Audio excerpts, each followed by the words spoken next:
Hello viewers, সবাই কেমন আছেন? তো আজকে আমি যাব ঢাকাতে। এটা হলো ভোলার চরফ্যাশন উপজেলা বেতুয়া লঞ্চঘাট। এটা বাংলাদেশের একবারে দক্ষিণাঞ্চলে অবস্থিত। তো আজকে আমি লঞ্চে করে ঢাকায় যাব। আমার কাছে লঞ্চ জার্নিটা একটা অন্যরকম রোমাঞ্চকর জার্নি এবং অন্যতম সুন্দর জার্নি। আমার কাছে বেস্ট জার্নি মনে হয় লঞ্চ জার্নি। তো এটা আমি উঠেছি এমবি টিভু 14 লঞ্চে। এইটা ভোলা জেলার চরফ্যাশনের অন্যতম দ্রুতগামী এবং বড় লঞ্চ। তো যখন লঞ্চ থেকে এই যে নদীর পাড়ের ভিউগুলো দেখি তখন অসাধারণ লাগে। দেখেন কীভাবে লঞ্চের সামনে গিয়েও কিছুক্ষণ বসে থাকলাম, অনেক ভালো লাগলো কারণ সামনে থেকে পুরো ভিউটা দেখা যায়।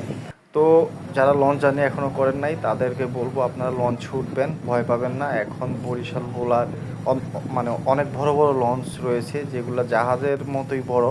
তো যারা এখনও উঠেন নাই উঠবেন, লঞ্চের জার্নিটাও ফিল নেবেন। সবাইকে ধন্যবাদ এবং দেখেন কত সুন্দর ভিউ, ওয়াও।